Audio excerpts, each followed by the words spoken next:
Hi everybody, it's a little after 10 and I'll just go ahead and start this webinar.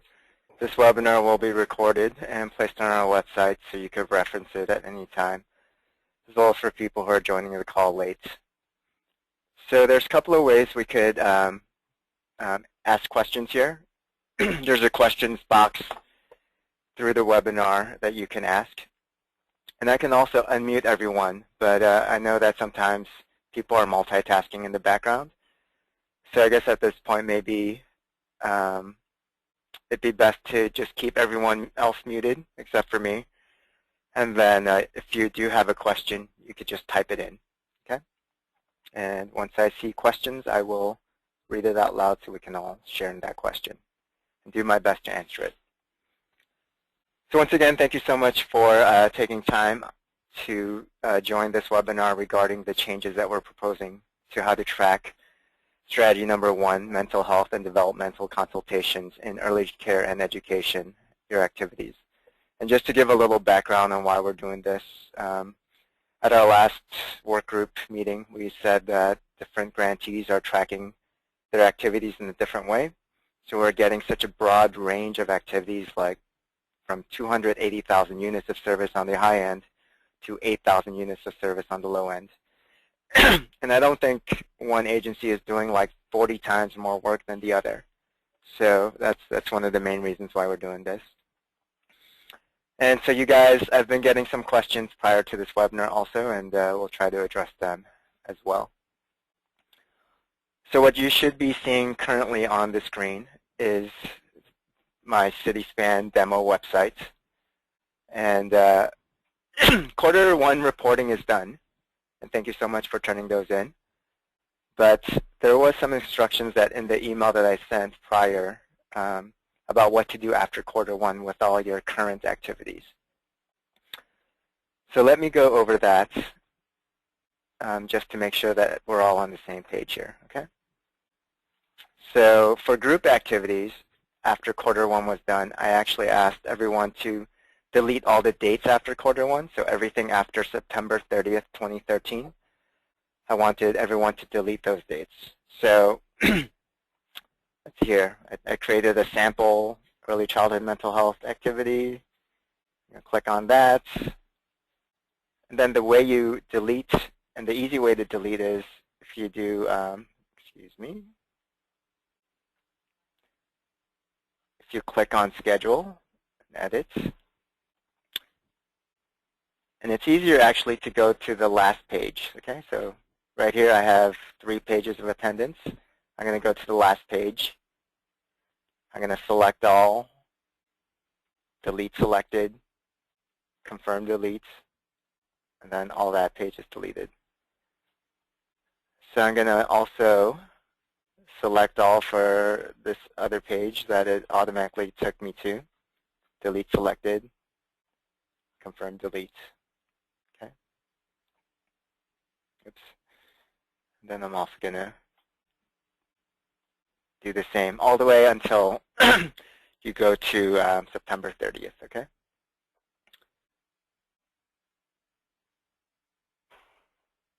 And then another thing that I asked you to do with your current activities was to zero out all your projections. So going back to the same activity, I'm going to the projections. And here it is, quarter 1. Keep the projections that you had in there. The quarters 2, 3, and 4. You can zero those out, okay? And that should be it. Then you hit save.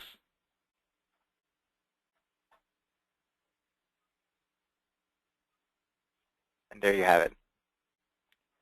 Now for your individual activities that you had set up in quarter 1, after you submitted your quarter 1 report, there's no schedule to actually delete, because for individual activities you don't actually set a schedule. But there are projections that you should zero out. So let's say for this, the projections, if you go in, Let's zero out these projections from 50 to 0, and let's save it. Okay.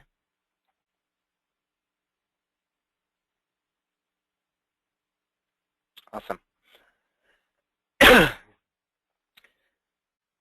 So you will need to have your scope of work unlocked by your grant monitor to make some of these corrections. So when you're at a place to actually make these adjustments in a timely manner, maybe like within a few days, you should contact your grant manager, Terry or Deborah, and ask them to unlock your scope of work so that you can actually make those changes. So yeah, contact Terry or Deborah, or I guess Deborah is actually on leave for about a month, so Terry Hill is a good contact person. So moving on from quarters 2, 3, and 4, what we're actually going to do is 2 metric points that we're trying to collect in this new system of actually collecting data to make it uniform is 1, to collect information on the number of unduplicated participants that you guys are serving, regardless of whether it's once during the quarter or 10 times during the quarter. We just want to get the number of unduplicated participants. Okay. Then the second data point or metric point that we're also collecting is the number of consultant hours that each site is receiving. And that is where we get sort of a view of the dosage of services that each site receives. So we won't get it through units of service anymore, because we're not going to do like back-end math where we take your number of unduplicated participants times the number of hours that your consultants are providing services at the sites. But we're going to take those 2 data points separately and take a look at that. Because part of the confusion and why there was such variation from like 280,000 units of service all the way to 8,000 was different people were using different numbers of like participants and average session participants, and some people were using very specific activities, breaking it into like 30-minute segments. Other people were using a 6-hour activity. So based on the way people were doing it, it captured different activity levels. So this way, without putting too much data entry on you guys, it'll give us a good snapshot of what's going on. One of the concerns brought up this week was, Scott, you're capturing these 2 data points, but we're going to lose some of this detail that, in terms of the different categories of service that we're actually providing. And that is true.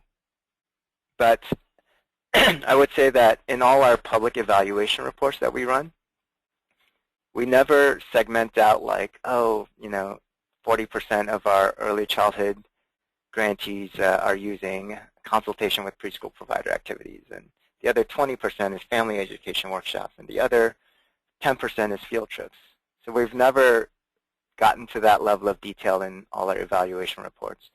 And if you do want to report out on your different levels of service because you want to sort of tell us what you're doing, you could always do that through the progress reports narrative questions. Okay, so that would be the medium to communicate with us.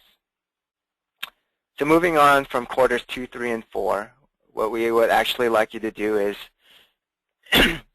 we want to create one. So at the end of all this, you should have 1 group activity per site and 1 individual activity per service site. Okay? So no more than 2 per site.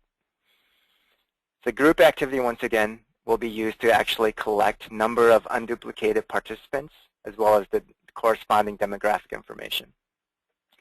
So in the same way that you've enrolled students before, you'll have to do the same, which actually brought up another question is, can we actually use a pre-existing group activity, because a lot of our youth are already enrolled in there? And you can. But let me go over how to create a new group activity first. Okay? So if you want to create a new group activity and not use a pre-existing one, you go to Add Activity. You type in an activity name, create it. You could do, early childhood mental health at site A. Because once again, we are doing this by sites, and it might be easy for you to actually see what that activity name is by site. save and proceed. Oh, so funded by OFCY, yes, for 2013-14, that's important. Funded by OUSD, no. Okay, save and proceed. Location. So once again, I named this Site A, so I'm going to attach it to Site A. If you need to create locations, you do that through the Locations tab here. Okay. For the sake of uniformity, once again, for all these activities, the one group activity as well as the one individual activity, for the activity category, please select Consultation with Preschool Providers. Okay, that will be the default category that we all select. And then for projections, actually for this we can zero this all out. So I think we can do this because once again we're not interested in collecting units of service, but we just want to see number of unduplicated participants. Okay? So save and proceed. Service description, please type in a service description there. I'm just going to name this sample, and here we have it. Okay? And then secondly, for the schedule, so we want you to take attendance once per quarter. So you don't have to take daily attendance, but all we're asking is once per quarter. That'll capture, once again, who was served that quarter, the number of unduplicated participants, as well as their corresponding demographic info when you enroll those participants, okay? So I would do that as to add a single date. So once again, my advice was to do it at the end of the quarter, so December 1st. Beginning time and end time doesn't really matter, but maybe we can do 9 to 5 just to keep it uniform and add a single date. And then it keeps it right there. It keeps the time, so I'm just going to add the end of the third quarter date, which is March 31st. Click on that. Add the single date. And then lastly, I'm going to add end of the fourth quarter, which is June 30th. And add a single date. Okay? So now you're set up. So once you set this group activity up, you do have to go back and enroll students. So here's my early childhood mental health consultation at Site A, which I just created. And then you'll have to go through the enrollment process. Okay? And this should be familiar to you because you've done it the same way. If you have any questions, feel free to check out our other webinar on our website, or you can contact Cityspan or contact me. If you would like to use a pre-existing group activity, because let's say, oh, I already have a group activity set up with most of the students enrolled for quarter one, and I don't want to re-enroll every single youth in this new activity, you can do that. So you can go to your pre-existing activity, and the only thing that you'll have to do is, once again, you've zeroed out your projections for quarters 2, 3, and 4. And go back. And then you'll have to add those 3 dates for the schedule. So let me do that. Let me finish deleting all these dates. And once again, I'm going to add those 3 dates for the remaining 3 quarters. Okay? So it's going to be December 31st for the first one. I'm going to do 9 to 5 again. Add single dates. March 31st. Add a single date. June 30th. And you're done. And then as you actually get more enrollment data information or participants, you can add students, or you can even add adult participants. I know there was a question that people were saying, Scott, we do parent engagement workshops as well. We don't just work with youth. So you can also add adult participants here. And the way you do that is you have to make sure that the adult has been enrolled. So make sure that under this Participant and Staff tab, you can view all adult participants, make sure that they're enrolled as an adult. Or if they're not, you click on this Add Person, it's an adult. And then actually for adult participants at this current point, all we're asking for is first name and last name. Okay. So I'll add myself,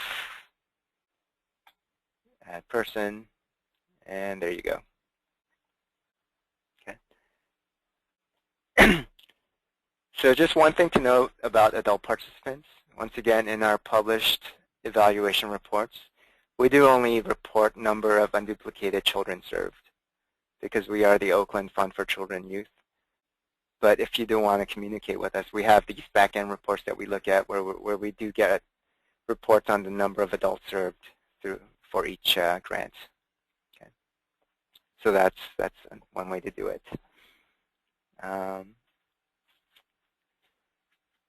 I believe I have a question here.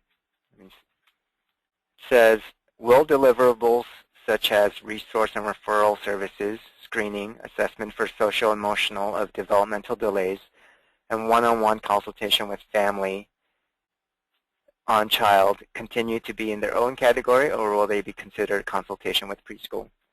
So we're going to lump everything into this one group activity. Okay?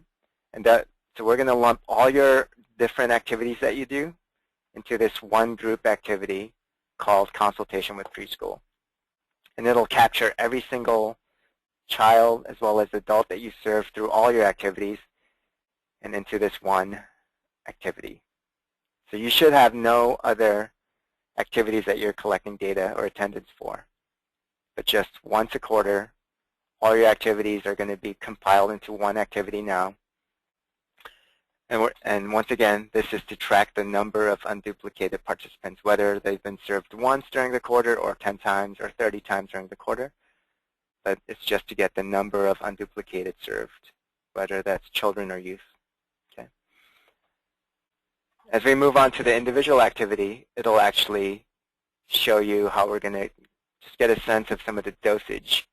But once again, that won't differentiate between the different categories of service like one-on-one child consultation or parent workshops or consultation with preschool staff. Because once again, that was one of the main issues why we're having such wide variations in how the data that was being reported. And this is a pilot year for all of us, including OFCY, so we'll try to take this route and see how it works for everybody. So moving on to individual activities for the way of new tracking. Okay. So like I said in the beginning, you're going to set up one individual activity per service site. You won't need any others. You've zeroed out all your old individual activities in terms of projections, but you're going to create one individual activity per service site as we move forward. And we're going to use this to capture the number of consultation hours per consultant per service site. Okay.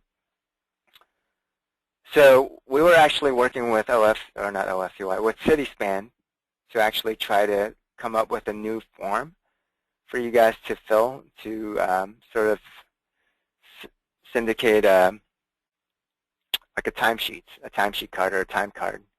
But as Cityspan worked on it, they realized that given the current system, it was a lot more work than was necessary, or the product at the end wouldn't necessitate all this work.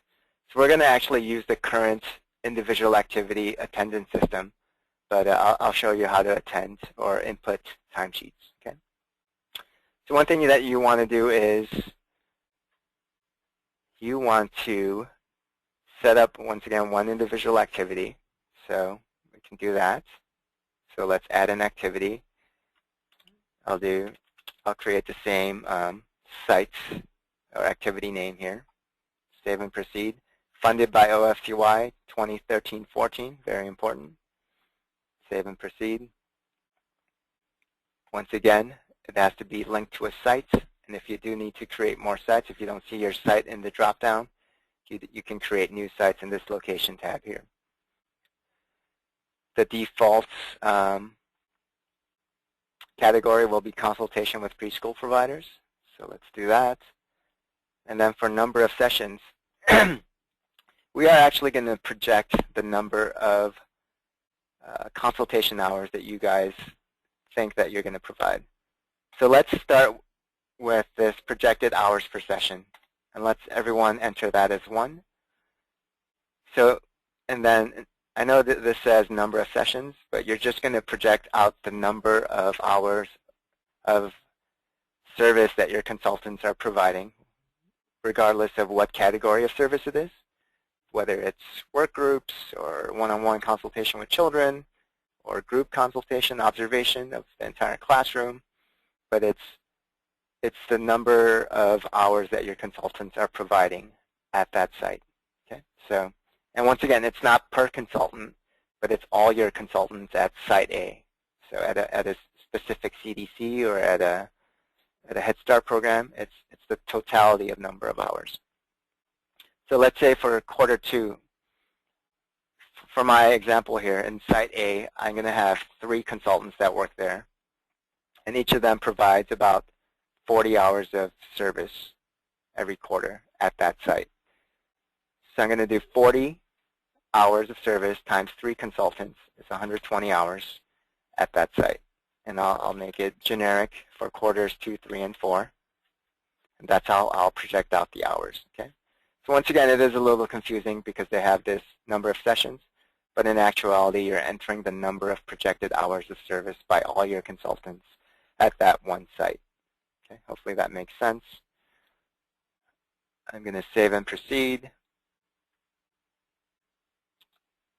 Aha, so it gives me a little prompt.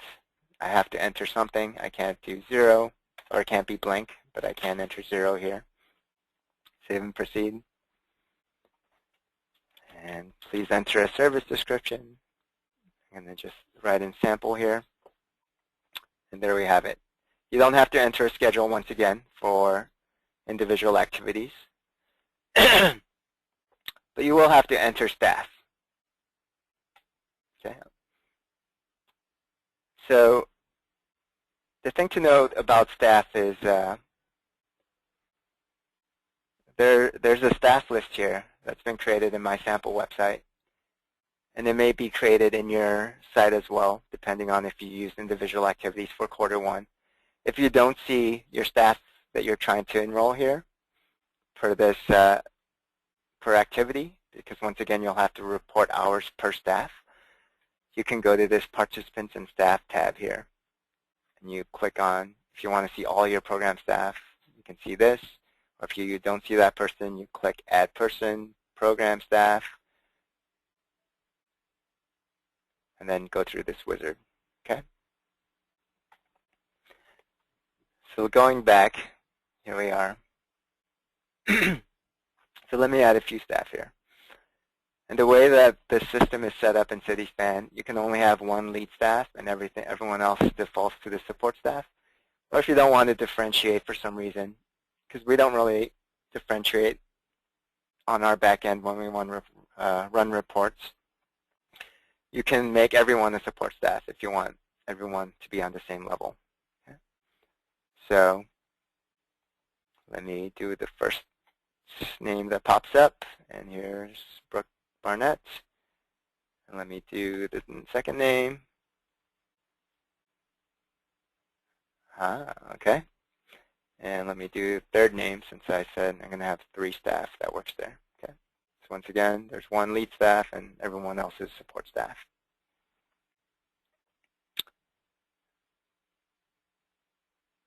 I do have one question here.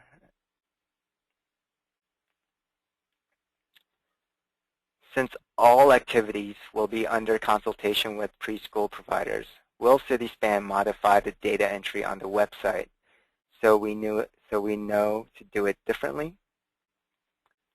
I'm not sure if I fully understand this question, if this is for individual activity or group activity, but they will not modify the way you enter, at least the interface with Cityspan. I am giving you specific instructions on like taking attendance once a quarter for group activity, and then right now I'm showing you how to take attendance for your staff to report consultant hours. Okay? But the actual interface that you'll be using with Cityspan will not change. Okay? So I've entered 3 staff here. I'm good. Now to take attendance. Before you take attendance, though, you will have to create 1 adult participant. Okay, so click adult participants, and you will have to create 1 activity called staff timesheets. Okay, so everybody should create a participant called an adult participant called staff timesheet. Let's add person, and I've already added that person, so I'll actually just create it again, but there you go. Let me go back to the individual activity, and I'll show you why we created that adult participant. Okay. So, oops.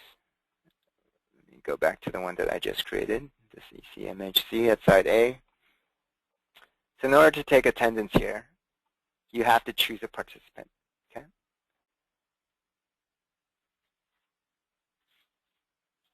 And I'm going to add a record because there's no attendance for this one. So there's step 1, step 2, step 3. Okay. So I'm going to do it for the staff. So the data visit. So we're going to give you some flexibility on how you enter this hours. Because we know that some of your organizations track timesheets in a different manner. Some people do it bi-monthly, twice a month. So it ends on the 15th as well as the end of the last day of the month. Some people do it bi-weekly, so every 2 weeks people submit time cards. So whatever your system is to make it easier for you to track, we're going to allow some discretion and leeway so that you don't have to create another system. But at a minimum, we do want you to report at least on a monthly basis.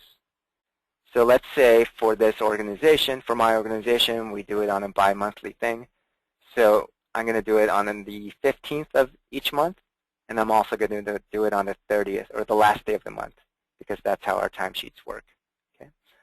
So I'm going to report the number of hours that Ms. Barnett here served in this activity or at site A. Okay.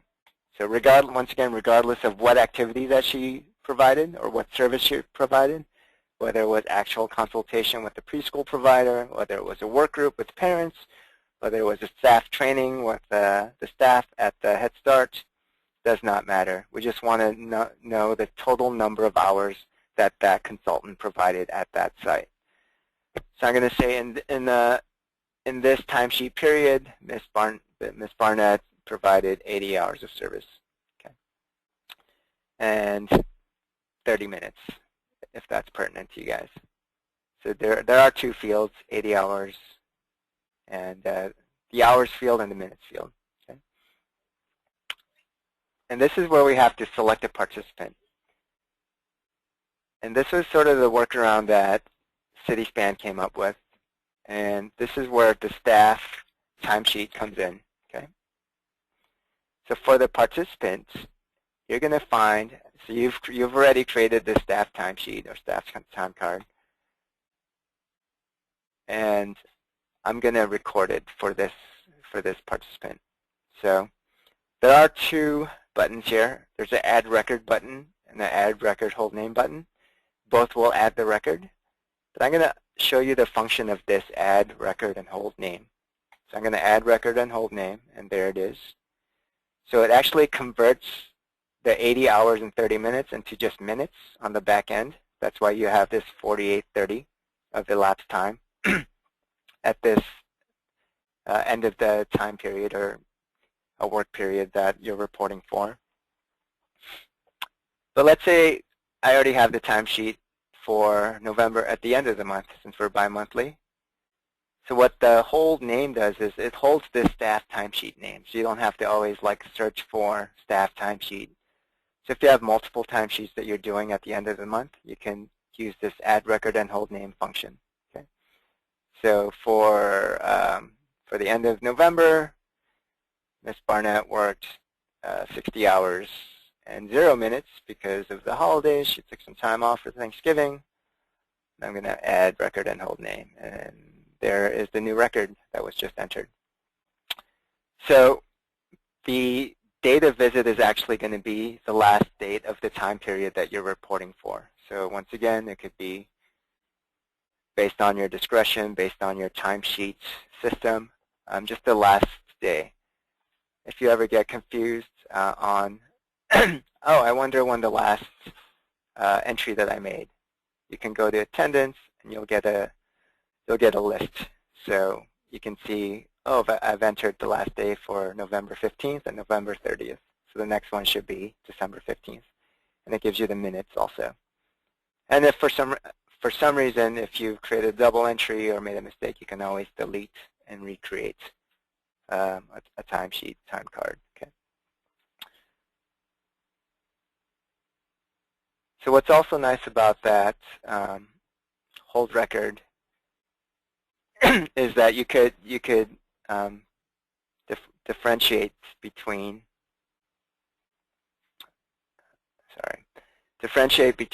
staff. So attendance, add.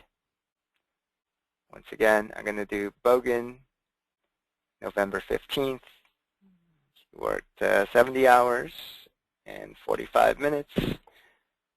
And once again, because I got out of that add record and hold name, I have to look for staff timesheets, find the person, use this one, add record, hold name, and it's created. So not only can you change the dates, but you could change, so let's say I only have timesheets for November 15th, but I don't want to have to look for a staff timesheet every single time, and I have 3 consultants here. I just move on to the next consultant, keep the date, and just change the time. All right? And then add record, hold name. So that's another function of this add record, hold name that you can use. So that is mostly it. I will provide everyone a very detailed Word document so that people can follow along in addition to this webinar. Excuse me. But once again, I'm available for questions. I don't see any more questions currently on the questions tab. Actually, what I can do is I'm actually going to unmute everyone right now and see if anyone has any questions before we close this webinar. Okay. So I am unmuting everyone at this moment.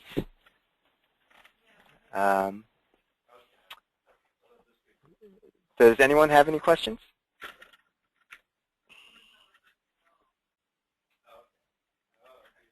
Okay. Well, I hear some background noise, but no questions at this point. So I will conclude this webinar. Thank you so much for your time. Hopefully it made sense. If it doesn't, I'm available to talk you through your individual specific cases. And I will send out, once again, this Word document with very specific instructions of everything that I just went over. And you can take a look at that. And then once again, if you have questions, feel free to call me. So thank you so much. Say again? Do we have your contact information? Sure. It's I'll send it in the email, but my number is 510-238-2209. Once again, 510-238-2209. And my email address is sskim, K-I-M as in Mary, at oaklandnet.com. Once again, sskim at oaklandnet.com. All right. Any other questions? Can you hear me? Yes, I can. Oh, great. This is Tesser with Family Paths. I just wanted to be really sure that I understand about the parent education. So if we have a parent educator who does a workshop at one of our sites, then we just need to add every adult who attended the workshop to the site group activity. Right, to the group activity as a participant, and then Yep. just record the number of hours in Correct. the individual activity. Correct. So Okay. when you take that attendance at the end of the quarter, you're going to mark everyone present, right? Oh yeah. So yeah. So I mean, they you know, during a quarter they may do 2 or 3 workshops at one site, but we would just record everyone's name once, even if they attended 2 workshops. We'd only record them once for the attendance. Correct. So yes. So you do that, and then for that parent workshop person, you would enter their number of hours through the individual activity. Right. Yep. And then for the individual developmental consultations, if someone does an individual consult, we just make sure that the child gets recorded in the group activity as a participant. Correct. And then their consult of 1 hour or 2 hours or whatever would be added in with their total time for that site. Correct. Great. Yeah. So data entry should be a lot more simpler. And yeah, it sounds like it's really going to streamline it. I do have one request though for all agencies, and I'll do this with the follow-up email as well. But for quarter 1, I know you guys all reported out on that. But when you're, I would like to ask that each grantee give 1 entry for all 3 quarters, and I'm trying to make this as easy for you guys as possible, for the number of consultation hours. Does that make sense? So for the individual activity that you guys will provide or create per service site, if you can log in September 30th, 1 entry, and just give the full number of hours that your consultant provided in that quarter. Because I know it's already been submitted, and you may actually have to have your attendance unlocked actually to do this. But working with Terry Hill once again to do that, because we do want to sort of get a gauge of the year-long number of consultant hours. So we don't want to miss out on quarter 1 consultant hours. So if you can, it doesn't have to be on a monthly basis or biweekly basis, but I'm trying to make this as easy as possible. Just in totality for quarter 1 on September 30th, if you could just enter per consultant, per site, the number of hours that they provided services. And this will be in the same individual activity that we've created to do the quarters 2, 3, and 4 in. Correct. Correct. So it's a little bit of backtracking, but. Okay, total hours for each. We would record it the same way each consultant would have 1 timesheet entry. Great. So usually, you know, during the course of this webinar, I said, please do it per your timesheet system. But for quarter 1, you can just make 1 entry. It doesn't have to be like every 2 weeks or every month. But yeah, just to give us that level of data for the year. Any other questions? I do. Would you mind putting that in your email? I'm sorry. Yes, I will definitely put that in my email. Great. Scott, this is Damayanti. Can you hear me? Yes, I can. Okay, I just wanted to find out, so once we go in and put all the group activities and the individual activities for the new reporting process, will Cityspan in any way sort of clear out the old entries in terms of the group activities that were set up at the beginning of the fiscal year? They will not, because if they end up deleting it, or if you end up deleting it, then we actually lose the quarter 1 attendance data that you guys entered. Okay. So one workaround, actually, that's a good question. If you don't want to see all your quarter 1 activities because you're not going to use them anymore, is to set the term of service. So I think you guys could still see my screen, right? Yes. So you can set service term. Go to your utilities tab here. Go to set service term. And you can set a date of, let's say I don't want to see quarter 1 anymore. I just want to see quarter, excuse me, from October 1st, 2013 to June 30th, 2014. And I would set term. Okay. And then now it says the beginning date is October 1st, and then the end date. So any activity that has scheduled dates prior to October 1st shouldn't show up in your list of group activities or individual activities. Okay. So let's say if I go to group activities here, and you have to make sure that this is set to current term and not all. And you can see it reflects the change I just made, October 1st to September 3rd. So once again, this only works if you've deleted all the dates after September 30th, as I directed you guys to. And then it should only list the ones that have scheduled dates of past October or September 30th. Okay. All right. Okay. Thank you. All right. Any other questions? Terry Hill just told me that everyone's attendance and scope of work activities are unlocked at this point. So you guys could start making changes immediately. Is that including Q1? That is including Q1. Yep. So I will send up a follow-up email in the next half hour, so you may want to wait for that. Once again, with very detailed instructions of everything I've stated. Take a look at that as a reference. For the webinar to be uploaded to our website, it'll probably take a day or so.